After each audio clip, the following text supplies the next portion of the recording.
Let me just start by saying my 6-year-old son and I are very close. From an extremely young age, he has been able to sympathize with me and has been extremely emotionally intelligent. The thing is, it's not with everyone. It's just me. He feels like just a regular boy with everyone else, but he always knows what to say when I'm having a hard day. I try not to show it, but he somehow knows. Emotional intelligence is how I've always played it off. But now I'm not so sure anymore. Since my son could talk and form sentences, he has said things to me that he should have no way of knowing. It started out with him saying things like, "Mommy, don't worry, I still think you are pretty." That day I was really struggling with my body image. I put on a few pounds and hated myself. Of course, I didn't let my son see me crying in the mirror or grabbing the rolls on my stomach. I mean, little boys always think their mother is beautiful. Right. It's not like he knew. Soon after that, he mentioned to me that he missed Bethany. I asked him who Bethany was, and he looked at me like I was crazy. He told me it was his sister who died. My son never had a sister. However, I had a sister who died at 16 whose name was Bethany. I never mentioned it to him. I thought maybe it was a fluke. Next, I lost my job. Once again, he had no clue it happened. I was reading him a bedtime story, and he put his hand over the book and looked up at me. He got a serious look on his face and said, "It'll be okay. You'll find a job next week and it'll pay better too." It felt weird that he found out about the job loss, but I didn't think much about it. Once I did, in fact, get a job next week that also paid better, I was weirded out. I asked my mother about it, and she said it's probably just the close bond that a mom and son always have. Kids are weird. Every parent has their own story of a time when their kid said something terrifying to them. She tried to explain to me. A few months ago, it started to become an everyday thing where he would say something about a subject he shouldn't know. Then about a month ago, it went from him knowing things he shouldn't to him saying things like, "I remember when I was a girl and I loved the color purple. I remember when I was a mommy and I cried a lot. I remember when I was a mommy and I wanted to run away." This felt weird to me. It wasn't like he thought he was a girl. I asked him once why he thought he was a girl. He looked at me frustrated and said, "I'm not a girl now, I was a girl before I was a boy." He kept telling me stories of all the things he did when he was a girl. He would tell me things about myself that I've never told anybody, even my husband. When I told my husband I was starting to get scared of my son, he said I was being dramatic. I guess it doesn't help my case that I didn't tell my husband everything my son said to me. When he said things like missing his dead sister, that was one thing. But well, let's just say I've not always been a saintly woman. I have a past. I mean, we have all done things we aren't proud of, but my husband doesn't know about these things.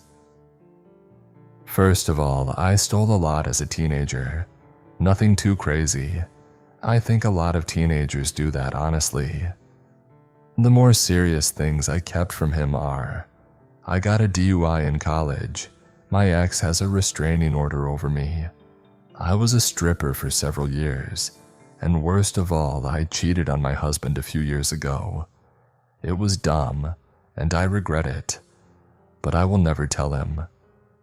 My son had mentioned doing all these things when he was a girl or when he was a mommy. Of course, in child terms, but nonetheless, he described all those things. He hasn't mentioned much to anyone else, mostly just me. He hasn't come right out and said that he was me or anything. If he were me, maybe he doesn't realize it. Maybe he just has random, fuzzy memories of another life. Last week I noticed he seemed down. He wasn't really talking like he normally does. I felt like a terrible mother. I was thankful he wasn't talking. It felt like every time I talked to him, I got more and more scared of him. One day, he crawled into my bed with me in the morning. He took a deep sigh and looked at me. "I remember when I was a mommy and that car hurt me tomorrow." My heart sank and I didn't even know what to say, but I mustered up the courage. "Honey, what is going to happen to me tomorrow?" I said while pushing away the hair falling in his face as a nervous tick. "I remember it hurting so bad. I don't want you to feel the pain too. Don't go, don't do it." I sat, looking him deep in his eyes. My bed, which felt so warm and comforting a few minutes ago, now felt cold and hard. What was going to happen to me? I kept asking him what was going to happen to me. Every time I asked, he got more and more upset. My husband woke up after I asked him for the 5th time. He got so mad at me. I can't blame him. I was clutching our son's shoulders and screaming, "Tell me, tell me," I said over and over and over again. My son didn't talk to me for the rest of the day. The next day, I tried to explain to my husband what our son said and how I was scared. Because this was the first time my husband heard of my son saying such crazy things. He didn't believe I was in danger. We had dinner plans with some friends that night. It was the last thing I wanted to do. I figured since my son mentioned a car, I needed to just stay away from them at all costs. I tried to convince my husband I was sick, but he, of course, didn't believe me. I should have said I was sick from the very beginning and not told him the real reason for wanting to stay home. My son's babysitter made it to the house. As we said our goodnights to our boy, he gave me a sad hug. Not only that, but he couldn't take his eyes off my left hand. After our hug, he grabbed my fingers and squeezed them tightly. I knew something was about to happen to my hand. I felt like I could anticipate the pain. We walked out the door and my husband guided me to the car door. He opened it up and helped me in. Although it didn't feel like he was trying to be a gentleman, it felt like he was scared that I was going to run. He wasn't wrong. After a few minutes of driving, I felt the anxiety building. I felt sick. At a stoplight, I noticed the car door was unlocked. I slipped off my heels and opened the car door. I was trying to move way faster than my feet could take me. I didn't see the curb and tripped over, face planting in the process. My husband came running over to help me up. I thought he would be mad that I tried to run away. I thought he would call me a brat or worse. But he didn't. He could see how scared I was. He realized it didn't matter if what I was feeling was real or not, but he needed to respect my fear and worry. He tried to help me back into the car. He said we would go back home, but I refused to go in the car. I told him we had to walk. This is when he started to get frustrated. He felt like he did his best to compromise and emphasize with my anxieties, but he wasn't willing to walk 2 miles home in 40-degree weather at 7 p.m.